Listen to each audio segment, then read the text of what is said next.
श्री राधा रमनो विश्यते।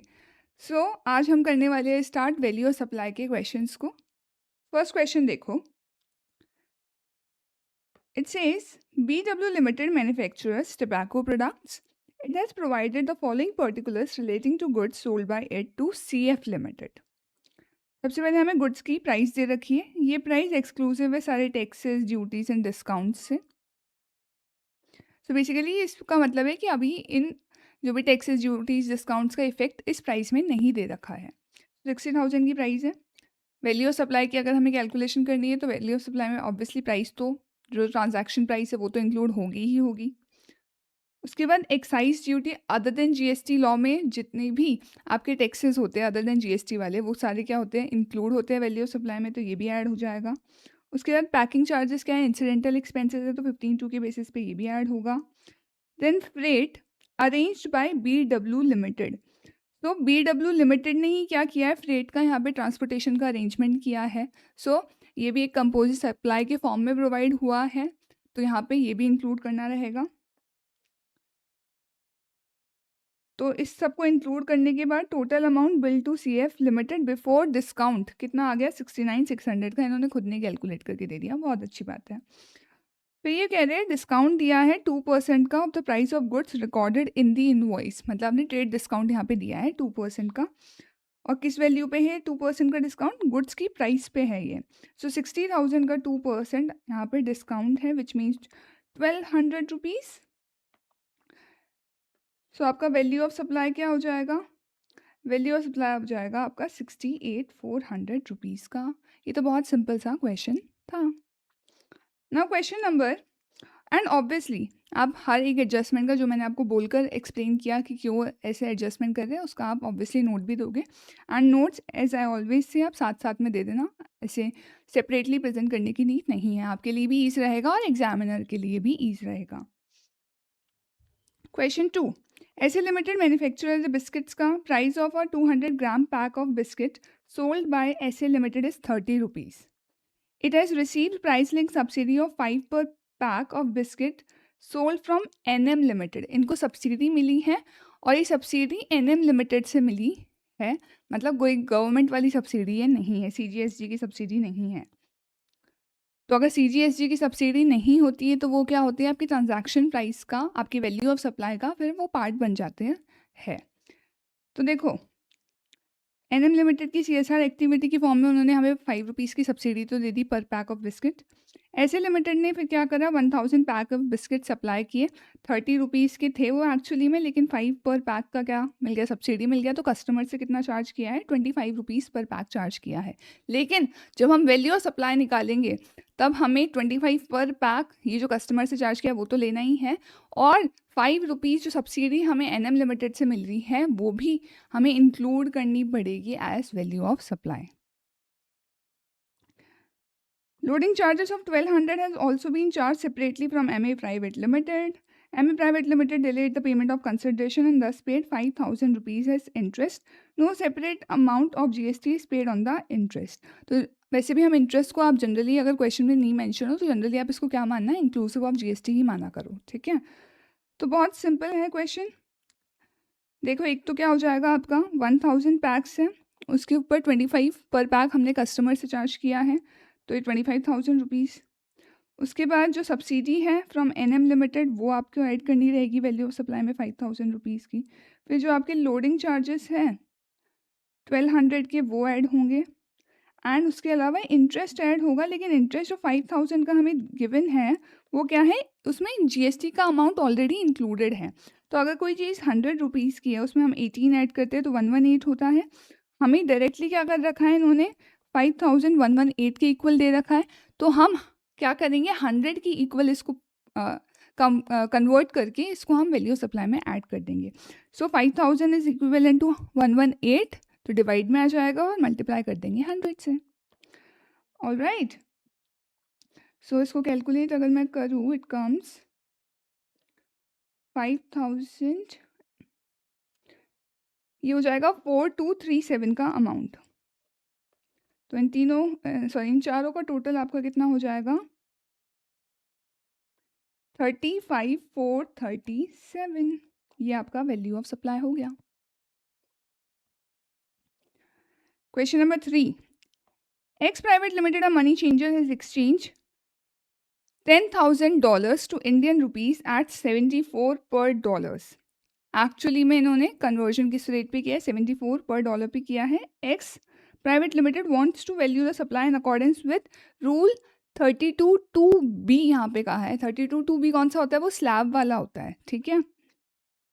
हमें value of supply determine करना है, तो देखो सबसे पहले इसको हम कन्वर्ट करते हैं, तो इट वुड बी ₹7,40,000, ठीक है। मतलब ये सेकंड वाले एक तरीके से स्लैब में फॉल कर रहा है, तो हम क्या करते हैं 1 लाख तक तो हम 1% वाला रेट लगाते हैं। सो वो कितना हो जाएगा 1,000 रुपीज़, और जो रिमेनिंग 1 लाख के अबव वाला अमाउंट रहता है जो कि यहाँ पे कितना हो जाएगा 6,40,000। 6,40,000 पे हम लगाएंगे 0.5%, ठीक है। और सबसे पहले आप स्लैब्स बताना कि आपको 1% लेना होता है अप टू 1 लाख का, लेकिन उसमें मिनिमम आपका 250 का अमाउंट रहता है। तो सेकंड स्लैब में आपका 0.5% हो जाता है 1 लाख के अबव वाले अमाउंट पे, तो 1,000 प्लस 0.5% लगाते हो आप। और फिर थर्ड स्लैब में आपका क्या हो जाता है, ये जो ऊपर दो वाले से जो एडिशन होके आया आपका अमाउंट वो तो रहेगा ही, विच वुड बी 5,500 रुपीज़, और प्लस उसमें आप क्या कर देते हो 0.1% आप और ऐड कर देते हो, और इसमें मैक्सिमम 60,000 हो सकता है। तो सबसे पहले आप ऑब्वियसली स्लैब एक्सप्लेन कर देना, ठीक है। इन्होंने तो 2 ही स्लैब कंसिडर करी, बट आप तीनों एक्सप्लेन करे आना एग्जाम के पर्सपेक्टिव से, ठीक है। हाँ, सो 0.5% यहाँ पे हो जाएगा, तो 6,40,000 का 0.5% कितना होता है, इट कम्स 3,200, तो 3,200 प्लस 1,000 4,200 क्या हो जाएगा वैल्यू ऑफ सप्लाई।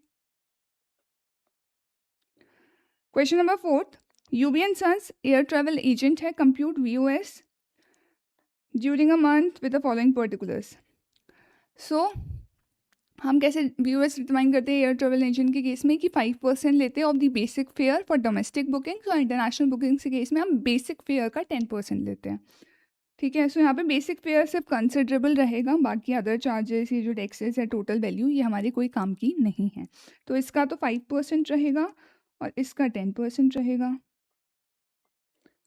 सो देखो कितना अमाउंट आ रहा है, 1,00,900 का 5% होता है 5,045, और ये हो जाएगा 3,1688, तो टोटल कितना हो जाएगा, इट कम्स 36,733, ये आपका VOS हो जाएगा। क्वेश्चन 5 इंश्योरेंस से रिलेटेड है कि ग्रॉस प्रीमियम में 180 लाख का फ्रॉम पॉलिसी होल्डर्स ALICL ने चार्ज किया है with respect to life insurance policies in financial year 23-24, out of which 100 lakh have been allocated for investment on behalf of policy holders. Compute VOS different scenarios में। पहला scenario है if the amount allocated for investment has been intimated to policy holders at the time of supply of service. तो अगर हम intimate कर देते हैं कि इन्वेस्टमेंट का कंपोनेंट कितना है, तो इन्वेस्टमेंट तो क्या है, मनी का फ्लो है, उसके ऊपर तो GST लगना नहीं चाहिए। तो अगर हम इंटीमेट कर देते हैं इन्वेस्टमेंट वाला कंपोनेंट, तो जो टोटल प्रीमियम है उसमें से इन्वेस्टमेंट वाला हम अमाउंट हटा देते हैं, और जो बचता है वो किसका होता है, फिर रिस्क का कंपोनेंट होता है, तो सिर्फ उस कंपोनेंट में GST लगता है। सो 180 lakhs minus 100 lakhs, that is 80 lakhs क्या हो जाएगा आपका value of supply. Second case, अगर आपने इन्वेस्टमेंट का अमाउंट इंटीमेट नहीं किया हो पॉलिसी होल्डर्स को, तो तब आप क्या करोगे।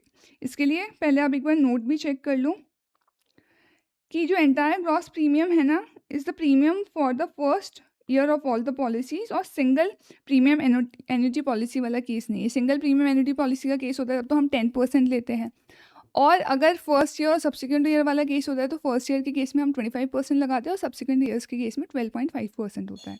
तो यहाँ पे आप क्या कर दोगे, 180 लाख का फर्स्ट ईयर का केस है ये, तो हम यहाँ पे 25% कैलकुलेट कर देंगे, which would be 45 lakh rupees. And last, अगर ग्रॉस प्रीमियम सिर्फ रिस्क वाला है तो रिस्क वाला है, अगर पूरा तो पूरे पे GST लगना चाहिए, तो आपका वैल्यू ऑफ सप्लाई कितना हो जाएगा, 180 लाख हो जाएगा। सो ऑब्वियसली एक्सप्लेन करोगे provision and then you would calculate in this way. Now question 6, income tax collected at source should be included in value of supply in terms of section 15(2)(a). Examine the correctness of the statement. देखो 15(2)(a) बोलता है कि जो other than GST law वाले जो अभी आपके taxes duties वगैरह होते हैं ना, वो आपको वैल्यू ऑफ सप्लाई में इंक्लूड करने होते हैं। लेकिन जो ये इनकम टैक्स में टीसीएस होता है ना, this is not a tax ideally, ये सिर्फ क्या है, एक इंटरिम लेवी है। ये क्या होता है, जैसे मान लो आपने कार परचेज करी, ठीक है, सो आपसे एक एडिशनल अमाउंट कलेक्ट होगा और बाद में ये आपको ही दे दिया जाएगा, मतलब ये आप ही का टैक्स है, लेकिन गवर्नमेंट क्या कर रही है, आपसे एडवांस में इनडायरेक्टली ले रही है, और बाद में जब आप आईटीआर फाइल करते हो उसका आपको एडजस्टमेंट भी करने को मिल जाता है। सो दिस इनकम टैक्स का TCS is not a separate tax, it is an interim levy. So इसको हम वैल्यू ऑफ सप्लाई में इंक्लूड नहीं करते हैं as per the GST law. इसका पर्टिकुलर क्लैरिफिकेशन आ रखा है by circular. So this statement is not correct. ये सीबीएसई का सर्कुलर नंबर आपको याद रखने की ज़रूरत नहीं है, आप सिर्फ इतना मेंशन कर देना कि as per the relevant clarification और सर्कुलर, आप इतना इशू ऐसा लिख सकते हो, and then you will explain कि जो टीसीएस है इनकम टैक्स एक्ट में वो इंक्लूड नहीं होता क्योंकि वो इंटरम लेवी है, not having the character of tax. Now question number 7, how should the supply made by a component manufacturer be valued when he uses molds and dies owned by original equipment manufacturer sent free of cost to him? देखो 15(2) में ऐसा कहा जाता है कि अगर क्या करता है रेसिपेंट सप्लायर के बिहाफ पे किसी और को भी पेमेंट, थर्ड पार्टी को भी पेमेंट कर देता है, तो वो क्या होता है, वैल्यू ऑफ सप्लाई का पार्ट बनता है, राइट।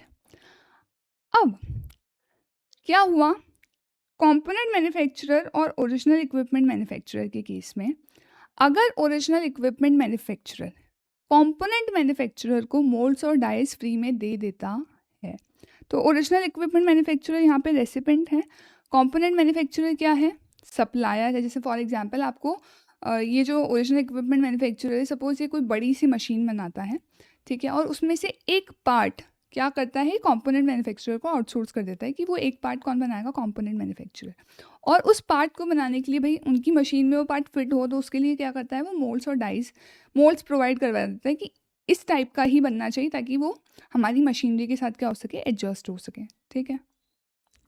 तो अगर देखो आपका अरेंजमेंट इस तरीके से फ्रेम था कि ओरिजिनल इक्विपमेंट मैन्युफैक्चरर की रिस्पॉन्सिबिलिटी थी, आपने अरेंजमेंट ही इस तरीके से किया था, कॉन्ट्रैक्ट इस तरीके से किया था कि ओरिजिनल इक्विपमेंट मैन्युफैक्चरर ही प्रोवाइड करेगा मोल्ड्स और डाइस, और फिर उसने फ्री में दे दिए, तो ऑब्वियसली आप कोई एडजस्टमेंट नहीं करोगे।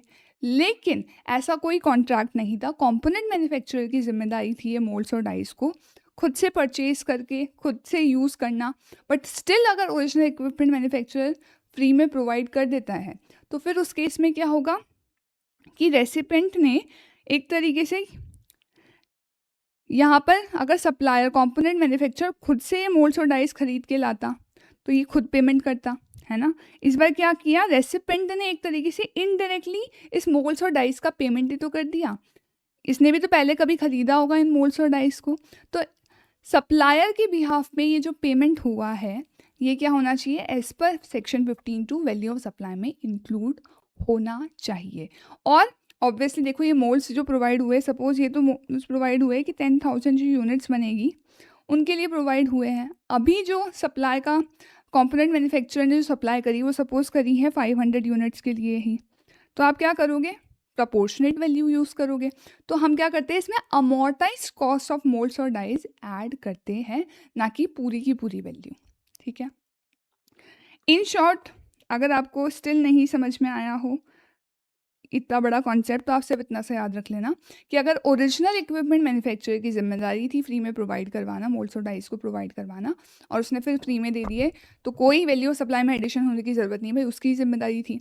और अगर ओरिजिनल इक्विपमेंट मैन्युफैक्चरर की जिम्मेदारी नहीं थी, कंपोनेंट मैन्युफैक्चरर की जिम्मेदारी थी इन मोल्ड्स और डाइस की, और फिर भी ओरिजिनल इक्विपमेंट मैन्युफैक्चरर मोल्ड्स और डाइस को फ्री में प्रोवाइड करवा देता है, तो फिर आपको वैल्यू ऑफ सप्लाई में उसका एडिशन करना रहेगा, और आप एडिशन अमोर्टाइज्ड कॉस्ट के बेसिस पे करोगे। सो आंसर देख लो,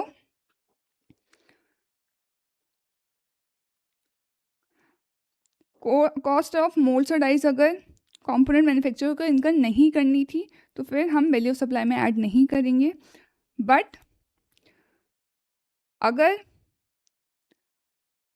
कॉन्ट्रैक्ट इस तरीके से फ्रेम था कि कंपोनेंट मैन्युफैक्चरर को ये मोल्ड्स और डाइज खुद से अरेंज करने थे, बट फिर भी ओरिजिनल इक्विपमेंट मैन्युफैक्चरर इनको फ्री में कंपोनेंट मैन्युफैक्चरर को प्रोवाइड करवा देता है, तो अमोर्टाइज कॉस्ट हमें क्या करना पड़ेगा, वैल्यू ऑफ सप्लाई में ऐड करना रहेगा। Now question number 8, examine whether the following discounts ought to be excluded to determine value of supply। पहला है company offering 20% discount for a single purchase above 10,000। 10,000 से ऊपर अगर आप परचेज करते हो, सिंगल परचेज आपका 10,000 से ऊपर जाता है, तो आपको 20% का डिस्काउंट मिलेगा। सो ये डिस्काउंट क्या होते हैं कि जैसे जैसे आपका क्वांटम बढ़ेगा ऑफ द परचेजेस, आपका डिस्काउंट बढ़ेगा। तो इन डिस्काउंट्स को हम बोलते हैं स्टैगर डिस्काउंट। स्टेज वाइज बढ़ रहा है जो डिस्काउंट, ठीक है। सो जो स्टैगर डिस्काउंट होते हैं, अगर आप उनको क्या करते हो, इनवॉइस पे शो कर देते हो, तो आप उसको वैल्यू ऑफ सप्लाई में से लेस कर सकते हो, एक्सक्लूड कर सकते हो। It is right. So stagger discount है जिसमें डिस्काउंट इंक्रीज होता है with the purchase volume, invoice पे शो किया जाता है, इसको आप एक्सक्लूड कर सकते हो। Then company offering additional discount of 1% on purchase of 10,000 pieces in a year, कि अगर आप 10,000 पीसेज एक साल में परचेज कर लेते हो हमसे, तो हम आपको 1% एडिशनल डिस्काउंट देंगे। ये जो डिस्काउंट होते हैं ना, जनरली क्या कर दिए जाते हैं, स्टार्ट ऑफ द सप्लाई के टाइम पे ही अग्री कर दिए जाते हैं, मतलब प्री अग्रीड होता है at the time of supply, हालांकि इनको दिया बाद में जाता है। सो इन केसेस में वही, अगर आप 15(3) की कंडीशन सेटिस्फाई कर देते हो, ये इन डिस्काउंट्स को क्या बोलते हैं, वॉल्यूम डिस्काउंट, क्योंकि आपको वॉल्यूम की बेसिस पे डिस्काउंट मिल रहा है कि कितनी क्वांटिटी आप परचेज कर रहे हो। सो इसके केस में अगर आप 15(3) की कंडीशन सेटिस्फाई कर देते हो कि वो इनवॉइस वाइज वर्कआउट कर सकते हो, और आप क्या कर सकते हो, सामने वाले ने, रेसिपेंट ने उसका आईटीसी भी प्रोपोर्शनल रिवर्स कर दिया और ये प्री अग्रीड तो था ही, तो उसके केस में आप क्या कर सकते हो, इन डिस्काउंट को भी एक्सक्लूड कर सकते हो फ्रॉम VOS। सो बस 15(3) की कंडीशन सेटिस्फाई कर दो और ये एक्सक्लूड हो जाएंगे। And last, after selling a product the company revalued the product at a lower value and issued credit note to the buyer for the differential amount. अब product sale हो गया, ठीक है, सेल के टाइम पे इस डिस्काउंट की कोई बात नहीं हुई थी, बाद में due to whatever reasons, market forces और जो भी रीज़न हुआ, आपने वैल्यू को रीवैल्यूएशन करके कम कर दिया और क्रेडिट नोट इशू कर दिया। तो इन केसेस में GST क्रेडिट नोट इशू नहीं होता है, कमर्शियल क्रेडिट नोट इशू होता है, कमर्शियल या फाइनेंशियल क्रेडिट नोट बोलते हैं जिसे, और इनके केस में GST का कोई इम्प्लीकेशन नहीं आता। ना तो सप्लायर अपना GST लाइबिलिटी रिड्यूस कर सकता है, और जब सप्लायर ने GST लाइबिलिटी रिड्यूस नहीं करी तो रेसिपेंट को भी ITC रिड्यूस करने की कोई नीड नहीं होती। जबकि इन दोनों के केस में क्या होगा, नॉर्मल डिस्काउंट के केस में क्या होगा कि सप्लायर अपनी GST लाइबिलिटी कम कर लेगा, जितना डिस्काउंट का अमाउंट होगा उसका, जितना भी GST बनेगा उस अमाउंट से, और फिर रेसिपेंट को भी इसीलिए अपना ITC रिड्यूस करना पड़ता है। बट इन कमर्शियल और फाइनेंशियल डिस्काउंट्स के केस में, क्रेडिट नोट्स के केस में क्या होता है कि ये eight the time of supply decided नहीं थे, ये बाद में आपने वट एवर रीजन्स के कारण इनका इफेक्ट दिया है, तो आप इसमें GST का कोई इम्पैक्ट नहीं करते हो। सो इसको हम वैल्यू ऑफ सप्लाई में से एक्सक्लूड नहीं करते हैं, पूरे अमाउंट पे GST लगता है। जैसे मान लो 10,000 का आपने इनिशियल सेल किया, बाद में 1,000 का डिस्काउंट दे दिया, तो पूरे 10,000 पे क्या लगेगा, GST लगेगा, ना कि 9,000 रुपीज़ पे। So not excluded. Question number 9. Rajesh and Company, a partnership firm, provides financial and management consultancy to a group of companies for an annual retainership fee of 15 lakh rupees. Further, the firm is provided with a car along with driver for its exclusive use throughout the year. तो क्या हुआ, आपको जो consideration मिल रहा है यहाँ पे, एक तो मनी फॉर्म में मिल रहा है और एक नॉन मॉनेटरी फॉर्म में भी मिल रहा है। सो जब प्राइस सोल कंसिडरेशन नहीं होती है तब हमें रूल 27 का सहारा लेना पड़ता है। तो इन्होंने क्या कर दिया, राजेश एंड कंपनी तो GST सिर्फ 15 लाख पे पे कर दिया, मतलब सिर्फ मनी वाले कंपोनेंट पे पे कर दिया।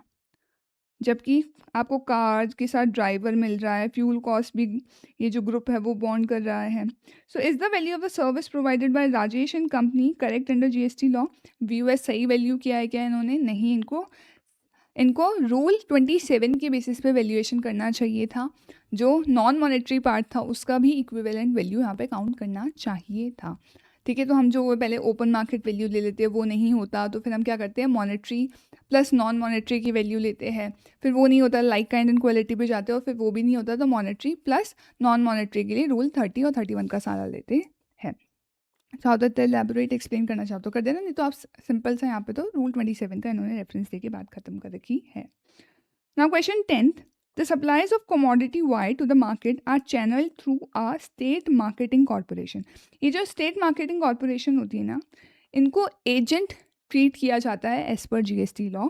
सो इनसे हम जो ट्रांजैक्शन कर रहे हैं उसके लिए हमें रूल 29 का सहारा लेना पड़ेगा। देखो, नॉर्मल एजेंट के केस में आता है रूल 29, बट अगर आपका कोई सोल एजेंट कंसेशनल डिस्ट्रीब्यूटर होता है तो वो आपका रिलेटेड पार्टी बन जाता है, और उसके लिए फिर हम रूल 28 अप्लाई करते हैं। तो अगर आपके पास ऐसा कुछ मेंशन ना हो तो इसको स्पेशली लिख लेना। ओके, सो ये स्टेट मार्केटिंग कॉर्पोरेशन क्या करेगी, ऑक्शन करती है each day to arrive at the price. Gupta and company supplies commodity Y through the state marketing corporation. तो आप ये कमोडिटी वाई इसी स्टेट मार्केटिंग कॉर्पोरेशन के थ्रू सेल करते हो। How will the value of how will the supply of Y made by Gupta and company to state marketing corporation be valued for paying tax?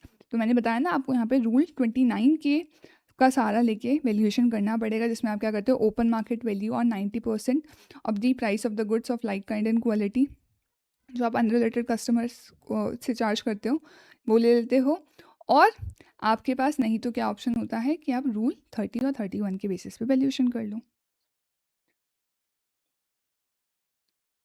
तो generally state marketing corporation के case में, क्योंकि इन्हीं के through ये product cell होता है, तो ओपन मार्केट वैल्यू होगी नहीं जनरली देखा जाए तो फिर हमें या तो 90% रूल लगाना पड़ेगा या फिर रूल 30 या फिर 31 लगाना पड़ेगा। रूल 30 इस कॉस्ट का जो हम 110% लेते हैं, और rule 31 is best judgement method.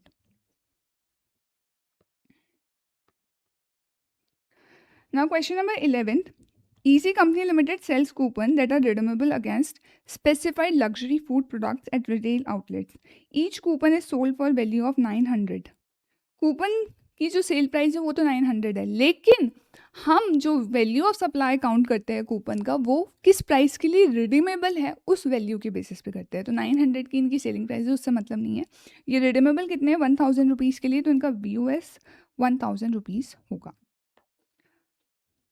Then question number 12, a pharmaceutical company supplies a drug intermediates to its own unit in another state for conversion into formulations.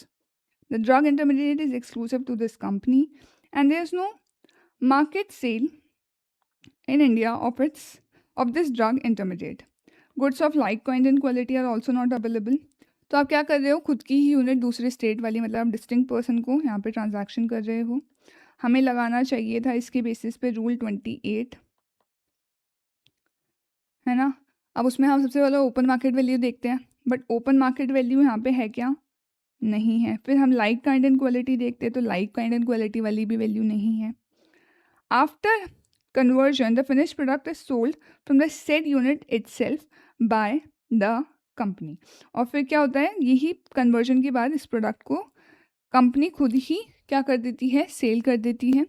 How will the value of supply of this drug intermediate be determined under GST law? So देखो, जब आपके पास हम जब valuation करते हैं इस पर rule 28, तो आपके पास ओपन मार्केट वैल्यू होता है, फिर लाइक काइंड एंड क्वालिटी वाला ऑप्शन होता है, फिर उसके बाद हमारे पास ऑप्शन होता है कौन सा, रूल 30 और 31 का। और एक दो हमारे पास और ऑप्शंस होते हैं कि अगर सामने वाले के पास पूरा ITC अवेलेबल हो तो हम जो भी आपका इनवॉइस वैल्यू है उसी को हम ओपन मार्केट वैल्यू और वैल्यू ऑफ सप्लाई ट्रीट कर लेते हैं। और एक हमारे पास 90% वाला ऑप्शन होता है। सो बस आप वही सब एक्सप्लेन कर दोगे यहाँ पे कि ओपन मार्केट वैल्यू और लाइक काइंड वाले हैं नहीं, तो हम क्या कर देंगे, फिर रूल 30 का यहाँ पे सहारा लेके 110% ले लेंगे of the cost of production. और अगर फुल ITC के लिए एलिजिबल हो जाओगे अगर आप, तो जो भी आपकी इनवॉइस वैल्यू होगी उसी को हम ओपन मार्केट वैल्यू और वैल्यू ऑफ सप्लाई ट्रीट कर सकते हैं। Question 13. Dushyant rents out a commercial building owned by him to Bharat for the month of December, for which he charges a rent of 19.5 lakhs. Dushyant pays the maintenance charges of 1 lakhs for the December month as charged by the local society. These charges have been reimbursed to him by Bharat. So एक तो क्या कर रहे हैं, ये rent charge कर रहे हैं फ्रॉम द टेनेंट, साथ ही साथ में मेंटेनेंस चार्जेस का जो पेमेंट कर रहे हैं वो भी इन्होंने किससे रिकवर कर लिया है, अपने टेनेंट भरत से. And also Dushyant has paid municipal tax of 2.85 lakhs, but ये इन्होंने भरत से चार्ज नहीं किया, तो ये हमारे वैल्यू ऑफ सप्लाई का पार्ट भी नहीं बनेगा, ऑब्वियस सी बात है. सो हमें वैल्यू ऑफ सप्लाई यहाँ पे डिटरमाइन करना है और जीएसटी लाइबिलिटी बता देनी है. सो आपका वीओएस कितना हो जाएगा, 20.5 lakhs हो जाएगा, है ना. और जीएसटी की रेट 9% दे रखी है, तो 9% ईच के बेसिस पे निकाल लेते हैं. 20,50,000 इंटू 9% होता है 184,500. Now question number 14th. Vayu Limited provides you the following particulars relating to goods supplied by it to Agni Limited. सबसे पहले लिस्ट प्राइस दे रखी है गुड्स की, ऑब्वियसली आप इंक्लूड करोगे वैल्यू ऑफ सप्लाई में. फिर स्पेशल पैकिंग करिए आपने at the request of customer, ये हम कस्टमर से चार्ज करेंगे, बिल्कुल इंसिडेंटल एक्सपेंस से इंक्लूड होगा. Then duty levied by local authority on the sale of such goods, other than GST वाले टैक्सेस क्या होते हैं, इंक्लूड होते हैं वीओएस में. Then CGST and SGST charge separately in invoice, GST के टैक्सेस खुद ही थोड़ी इंक्लूड करेंगे वैल्यू ऑफ सप्लाई के लिए, तो ये इंक्लूड नहीं होगा. And price link subsidy receive from NGO in relation to goods sold. The price of 76,000 given above is after considering the subsidy.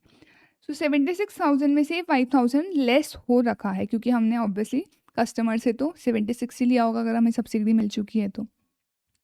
But अगर CGST की सब्सिडी होती तो वो तो हम लेस करते हैं, बट NGO की सब्सिडी या किसी और की जो सब्सिडी होती है उनको लेस करना अलाउड नहीं होता है. सो ये जो 5,000 यहाँ पे लेस हो रखा है वो होना नहीं चाहिए था, इसलिए हम क्या कर देंगे, इसको ऐड कर देंगे, वापस से ऐड बैक कर देंगे. सो ये भी यहाँ पे ऐड होगा. एंड उसके अलावा एक डिस्काउंट बता रखा है इन्होंने 3% का on the list price of goods, तो वो हमें लेस करना रहेगा. सो लिस्ट प्राइस कितना है 76,000, उसका 3% होता है 2280 का अमाउंट. सो देखो कितना आंसर आएगा इन पूरी कैलकुलेट करके, 76,000 plus 5,000 plus 4,000 plus 5,000 and minus 2280, it comes 87,720 का amount. Now question number 15th. Binaka Electronics Limited, hereinafter referred to as BEL, is engaged in manufacturing televisions. It is registered in Haryana. It has appointed distributors across the country who sells the televisions manufactured by it. MRP television की है 12,000, कोई मतलब नहीं है, हमें transaction price से मतलब होता है. एप्लीकेबल GST का रेट है 18% का टेलीविजन्स पे. BEL dispatches the stock to its distributors ordered by them on quarterly basis. In order to promote its sales, the sales head of BEL has formulated a sales promotion scheme on 1st April. Under this scheme, BEL offers a discount of 10% per television on television supplied to the distributors if the distributors sell 500 televisions in a quarter. तो अगर आप एक quarter में 500 television अगर cell कर दोगे तो हम आपको 10% का डिस्काउंट देंगे पर television. Discount is offered on the price at which televisions are sold to the distributor. So जिस प्राइस पे आपने ऑब्वियसली आपको सेल किया होगा एक्चुअल प्राइस पे, उसी पे आपको डिस्काउंट मिलेगा. तो MRP वगैरह से वैसे भी कोई मतलब नहीं है. Excluding all charges and taxes at the points, Shah electronics an unrelated party as per GST law as its distributor in Haryana on 1st April and dispatches 750 televisions on 8th April as stock for quarter April to June. तो पूरा stock April to जून का 750 television का इन्होंने dispatch कर दिया है to Shah electronics. BEL has sold the televisions to distributor Shah electronics at 8,400 per television. तो ये प्राइस हमारे लिए रेलिवेंट है, ना कि MRP. Shah Electronics has requested BEL for a special packing for which it has charged 1,200 per television. So यहाँ पे 8,400 per television, 1,200 per television वाले चार्जेस है. ठीक है, इनको कंसिडर ऑब्वियसली स्पेशल पैकिंग है, इनको इंक्लूड करना रहेगा हमें. Then Shah Electronics places a purchase order of 1,000 televisions with BEL for July to September quarter. The distributor reports sales of 700 televisions for the quarter. मतलब 500 से ज़्यादा आपने सेल कर दी in April to June as well as in July to September. The discount policy offered by BEL as explained above is also available to Shah Electronics. While Shah Electronics reverses the ITC for July to September. जुलाई to सितंबर के लिए तो ITC reverse कर दिया, लेकिन fail to reverse the ITC for April to June. तो ये जो डिस्काउंट होगा 10% का, वो हम क्या कर सकते हैं, जुलाई के लिए तो हम डिस्काउंट कंसिडर कर सकते हैं जुलाई टू सितंबर वाले क्वार्टर के लिए, बट इसके लिए कंसिडर नहीं कर पाएंगे. So we have to compute the taxable value of television supplied by BEL to Shah electronics. जो बीईएल ने सप्लाई करी है शाह इलेक्ट्रॉनिक्स को, मतलब जो परचेज किया है शाह इलेक्ट्रॉनिक्स ने, जो स्टार्टिंग में डिस्ट्रीब्यूशन हुआ, that price we have to consider. Sale को कंसिडर नहीं करना, शाह इलेक्ट्रॉनिक्स ने कितने बेचे. ठीक है, तो अगर मैं कहूँ यहाँ पे जो रेलेवेंट अमाउंट्स रहेंगे, फिगर्स रहेंगे, क्वांटम रहेगा, वो रहेगा एक तो ये जुलाई टू सितंबर के लिए 1000 टेलीविजन्स का, और यहाँ पे 750 टेलीविजन्स का. ठीक है, गलती से कहीं इनको कंपेयर करके मत आ जाना, ये 700 और 850, ये भी गलती हो सकती है. ठीक है, इसलिए बता रही हूँ. And rate of tax is 18%. All right, तो देखो बहुत सिंपल है. मैं क्या करूँगी, ये जो 750 टेलीविजन से अप्रैल टू आपकी जून के लिए, उसके लिए आपकी प्राइस क्या रहेगी, 8400 प्लस 1200,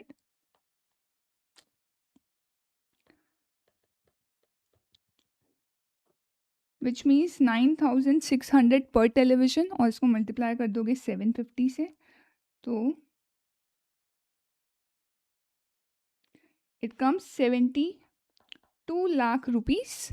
तो ये आपका वैल्यू ऑफ सप्लाई हो जाएगा, टैक्सेबल वैल्यू हो जाएगा. और चाहो तो जीएसटी भी निकाल सकते हो इस पर 18% की रेट से. इट वुड बी 12.96 लाख का जीएसटी. ठीक है, उसके बाद जुलाई टू सितंबर की मैं बात करूँ तो उसके केस में क्या होगा, 8400 प्लस 1200 का पैकिंग चार्जेस, वो तो आएगा ही, लेकिन डिस्काउंट लेस होगा. और डिस्काउंट इन्होंने कहा है, डिस्काउंट जो आपका है 10% per television on television supplied to the distributors, and discount is offered on the price at which televisions are sold to the distributors excluding all other charges and taxes. तो मतलब 8400 वाली value पे 10% का discount रहेगा. ठीक है, सो 840 ये हो जाएगा. तो अगर मैं इसको कैलकुलेट करूँ,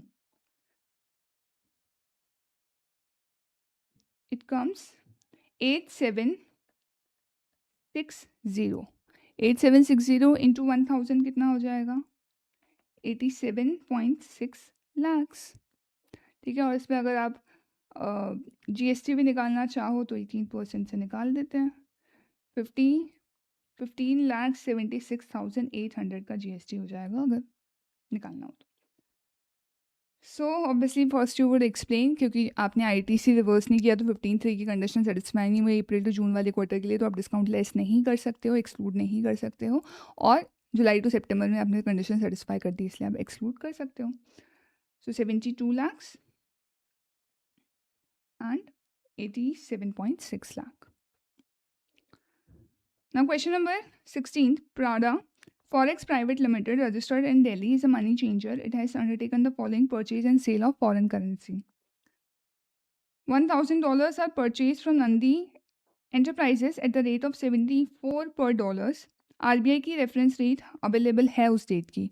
सो अगर अवेलेबल होती है तो ये जो भी आपका purchase sale price minus RBI reference rate का जो डिफरेंस होता है, multiply by number of units of currency exchange से जो वैल्यू आएगा, that is your value of supply.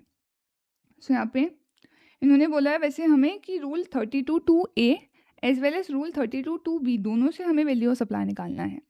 तो ये जो अभी मैंने बताया डिफरेंस वाला, ये तो रूल 32(2)A हो जाता है आपका, which would be 0.6 into 1000. So 32(2)A के बेसिस पे तो हो जाएगा 600, है ना.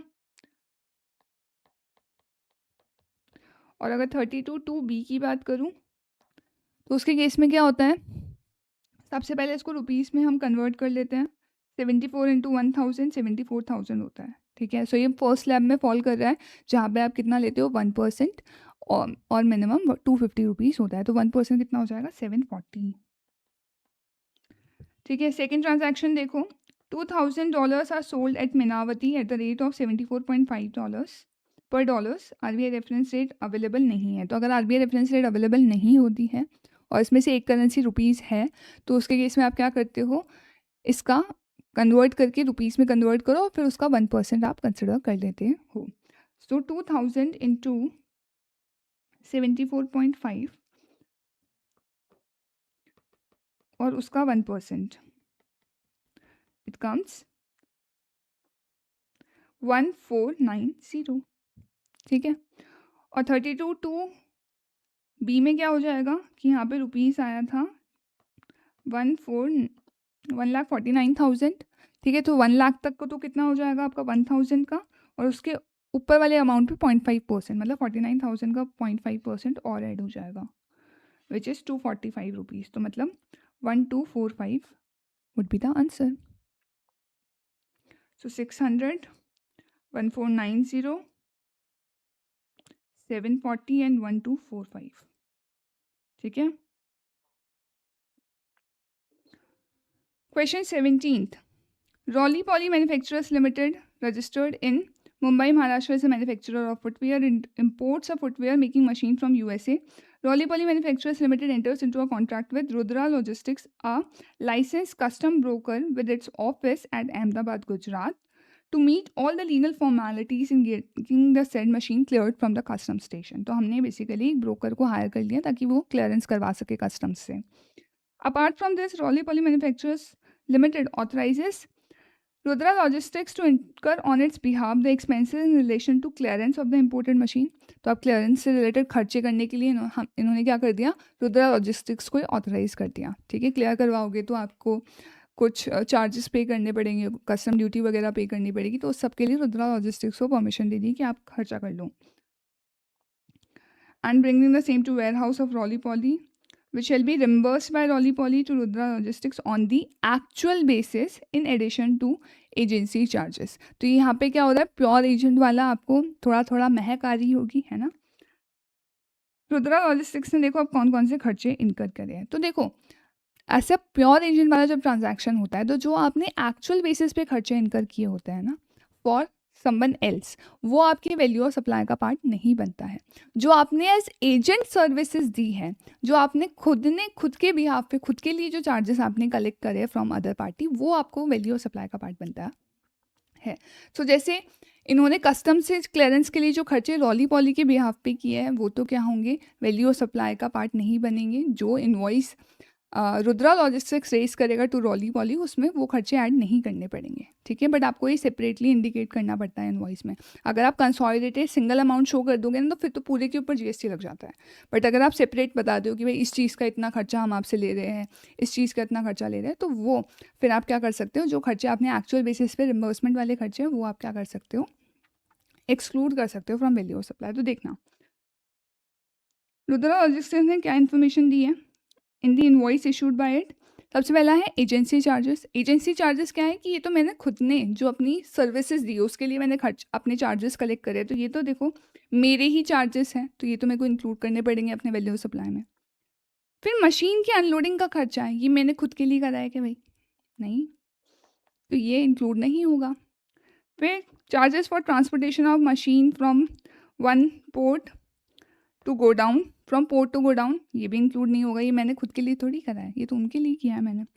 फिर charges for transportation of machine from Ahmedabad godown to Roly Poly का export import house in Mumbai Maharashtra, ये भी इंक्लूड नहीं होगा। Then prepared and submitted bill of entry and custom duty pay करी, ये भी इंक्लूड नहीं होगा, ये मेरे खुद के खर्चे नहीं हैं। डॉक ड्यूज पेड, ये भी आपने पोर्ट पे चार्जेस पे किए हैं, नहीं इंक्लूड होंगे। पोर्ट चार्जेस पे कर दिए, नहीं इंक्लूड होंगे। होटल एक्सपेंसेस, ये मेरा खुद का खर्चा है, मैंने अपने लिए ये खर्चा क्या किया है, अपने कस्टमर से चार्ज किया है, तो ये मुझे इंक्लूड करना पड़ेगा ट्रैवलिंग का खर्चा मेरा खुद का है, इंक्लूड करूँगी। टेलीफोन एक्सपेंसेस मेरे खुद के हैं, इंक्लूड करूँगी value of supply. So value of supply में अगर आप देखो तो क्या क्या इंक्लूड हुआ, 5,45,000, 50,000, 595 प्लस 2 5,97,000 आपका वैल्यू ऑफ सप्लाई यहाँ पे बन जाता है। ठीक है, सो हमसे यही पूछा है वैल्यू ऑफ सप्लाई क्या होगा। फिर उन्होंने पूछा क्या आपका आंसर डिफरेंट होता अगर रुद्रा लॉजिस्टिक्स ने चार्ज किया होता 13 lakh as a lump sum consideration. अगर लमसम चार्ज कर लिया होता, ये बाइफिकेशन नहीं दिया होता, तो फिर पूरा 13 लाख पे जीएसटी पे करना पड़ता रुद्रा लॉजिस्टिक्स को, पूरा 13 लाख पे जीएसटी चार्ज करना पड़ता। ठीक है, सो आप आंसर कैसे प्रेजेंट करोगे, सबसे पहले आप प्योर एजेंट का जो पूरा कॉन्सेप्ट है कि प्योर एजेंट होता कौन है, तो उसके लिए मैं आपको ट्रिक बता देती हूँ, CATI। ठीक है, इससे आप याद रख सकते हो कि प्योर एजेंट होता कौन है। तो C फॉर कंट्रैक्चुअल एग्रीमेंट में जब आप एंटर करते हो with the recipient of supply as a pure agent, कि आप उनके भी यहाँ पे एक्सपेंडिचर वगैरह इनकर करोगे। A फॉर आपका हो जाएगा कि आप एक्चुअल अमाउंट जो आपने इनकर किया है वो ही रिकवर करते हो। ठीक है, T फॉर आपका हो जाएगा कि आप टाइटल टू द गुड्स और सर्विसेज होल्ड नहीं करते हो, और I आप यूज़ नहीं करते हो उन गुड्स को फॉर ओन इंटरेस्ट। ठीक है, सो ये आपका प्योर एजेंट की सबसे पहले डेफिनेशन बतानी पड़ेगी। फिर आप बताओगे कि जो खर्चे हमने किए हैं on behalf of other person वो हमारी वैल्यू सप्लाई का पार्ट नहीं बनेंगे अगर आप क्या क्या कंडीशन सेटिस्फाई करते हो कि आपको एक तो क्या मिला था, ऑथराइजेशन मिला था फ्रॉम दैट पर्सन कि आप इनकर कर सकते हो उनके बिहाफ पे। उसके अलावा आपने जो ओन अकाउंट पे सप्लाई दे रहे हो और जो थर्ड पार्टी के बिहाफ पे खर्चे कर रहे हो या जो सर्विसेज दे रहे हो, वो दोनों क्या होनी चाहिए, सेपरेट होनी चाहिए आपके यहाँ पे। सप्लायर प्योर एजेंट कर रहा है एज वर्क, प्योर एजेंट के फॉर्म में आपको वर्क करना पड़ेगा, एंड सेपरेटली आपको इंडिकेट करना पड़ेगा अमाउंट को इनवॉइस में। अगर ये कंडीशन सेटिस्फाई करोगे तभी हम वैल्यू ऑफ सप्लाई में से एक्सक्लूड कर सकते हैं उन अमाउंट्स को जो आपने रेसिपेंट के बिहाफ पे क्या किए हैं, इनकर किए हैं।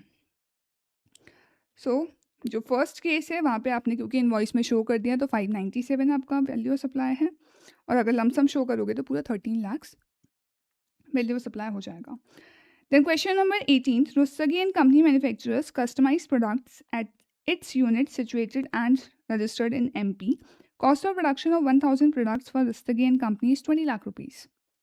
These products require further processing before sale, and for this purpose products are transferred from its MP unit to its another unit situated and registered in Himachal Pradesh.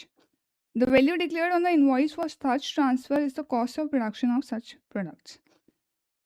So आपकी unit कहाँ है, मध्य प्रदेश में जो मैन्युफैक्चरिंग का काम करती है, और फिर उसको फर्दर प्रोसेसिंग के लिए आप MP यूनिट से हिमाचल प्रदेश वाली यूनिट को भेज देते हैं। मतलब यहाँ पे डिस्टिंक्ट पर्सन का कॉन्सेप्ट है।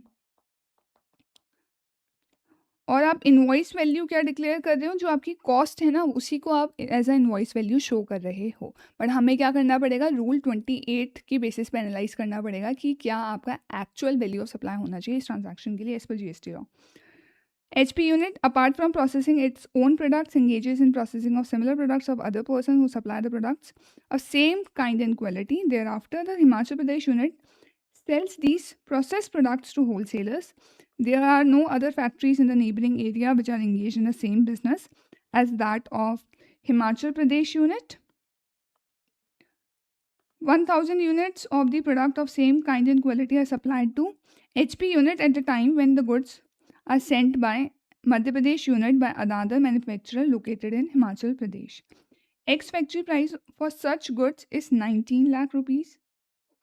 ठीक है, सो अभी तक हम सोच रहे थे चलो ओपन मार्केट वैल्यू नहीं है, लेकिन लाइक काइंड एंड क्वालिटी को थोड़ा हम कंसिडर कर सकते हैं। बट इन्होंने देखो नेक्स्ट लाइन में जज्बात बदल दिए, इन्होंने बोला है HP unit of Rustagi and company is eligible for full ITC। अगर आप फुल ITC के लिए एलिजिबल हो जाते हो तो जो आपने इनवॉइस वैल्यू डिक्लेयर करी है, ठीक है, 1 रुपया 10 रुपया cost of production whatever, that we consider as open market value and that we count for value of supply.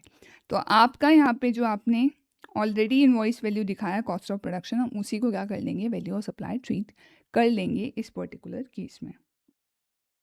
सो आप ऑब्वियसली पहले पूरा रूल 28 यहाँ पे एक्सप्लेन कर दोगे कि सबसे पहले ओपन मार्केट वैल्यू लेते हैं, फिर लाइक काइंड एंड क्वालिटी को लेते हैं, फिर वो नहीं होता तो हम रूल 31 का सारा लेते हैं।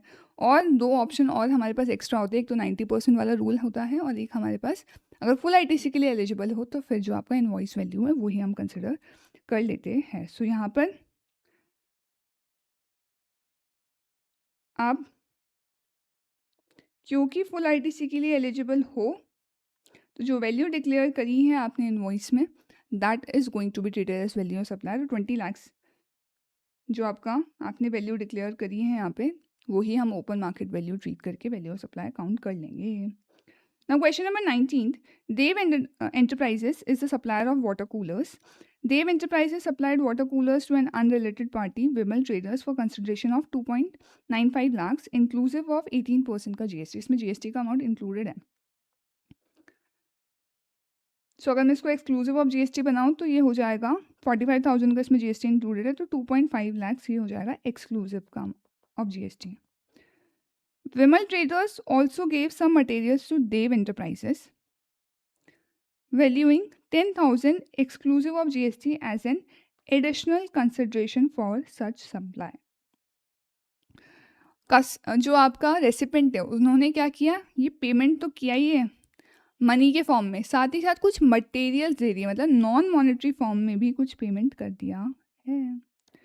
तो मॉनेटरी प्लस नॉन मॉनेटरी का जब इन्वॉल्वमेंट हो जाता है तब हम कौन सा रूल लगाते हैं, रूल 27, विच से सबसे पहले आप ओपन मार्केट वैल्यू देखो, फिर मॉनेटरी प्लस नॉन मॉनेटरी को काउंट करो, फिर लाइक काइंड एंड क्वालिटी, फिर मॉनेटरी प्लस नॉन मॉनेटरी के लिए रूल 30-31। ठीक है। At the same time Dev enterprises has supplied the same goods to another unrelated person at the price of 297,360। ये भी इंक्लूसिव ऑफ जीएसटी वैल्यू दे रखी है। सो हमें वैल्यू ऑफ सप्लाई बताना है। तो सबसे पहला प्रेफरेंस हम किसको देते हैं, ओपन मार्केट वैल्यू को। ओपन मार्केट वैल्यू के लिए हम ऑब्वियसली फिर इसको काउंट करेंगे। सो 297,360 value of supply exclusive of GST वाला फिगर होता है, हमेशा ध्यान रखना। तो इसको हम कैसे कन्वर्ट करेंगे कि 297 जो 360 है ये किसके इक्वल हो गया, 100 में अगर हम 18 ऐड करते जीएसटी तो वो 118 के इक्वल होता है। ये ऑलरेडी 118 के इक्वल है तो डिवाइड बाय 118 कर दो, और हमें 100 के इक्वल चाहिए अमाउंट, सो मल्टीप्लाई में 100 आ जाएगा। तो इट कम्स 2,52,000। तो फर्स्ट जो आंसर है आपका वो क्या हो जाएगा, 2,52,000।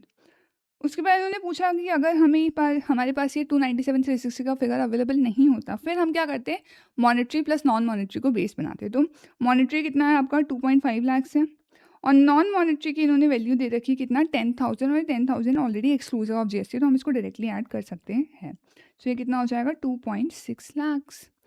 तो 252 और 260 thousands. Now question number 20. Chirayu Life Insurance Company Limited has collected premium from policy holders. It does not intimate the amount collected from investment to subscribers. Investment का कंपोनेंट आपने कस्टमर्स को इंटीमेट नहीं किया है, तो फिर हमें वो परसेंटेज वाइज वाले रूल्स लगाने पड़ेंगे। सबसे पहले दे रखा है रिस्क कवर वाला है, तो ये तो हम क्या कर लेते हैं, पूरा का पूरा 100% काउंट करते हैं। ठीक है, मैं यहीं पे वैल्यू ऑफ सप्लाई शो कर देती हूँ। तो ये पूरा 25 लाख क्या हो जाएगा वैल्यू ऑफ सप्लाई। फिर न्यू पॉलिसी सब्सक्राइबर्स अगर आप हो फर्स्ट ईयर के केस में हम क्या लेते हैं 25%। सो 40 लाख का 25% कितना हो जाएगा 10 लाख। रिन्यूअल करवा दे सब्सिक्वेंट ईयर्स में कितना लगता है 12.5% का परसेंटेज लगता है। सो ये हो जाएगा 80 लाख का 12.5% 10 लाख। और सिंगल प्रीमियम के केस में, सिंगल प्रीमियम एन्युटी पॉलिसी के केस में 10% लेते हैं, तो 1 करोड़ का 10% हो जाता है आपका 10 lakh rupees. So value of supply total अगर मैं कर दूँ तो ये हो जाएगा 55 लाख रुपीज़। बस एक बार आपको रेट्स या थोड़ा ये सब याद हो गए ना कि कब क्या कौन सा रूल लगाना है, क्योंकि यहाँ पे थोड़ा सा ये आपको याद रखना पड़ेगा कब कौन सा रूल लगता है। फिर उसके बाद तो सारे क्वेश्चंस इजी ही हैं।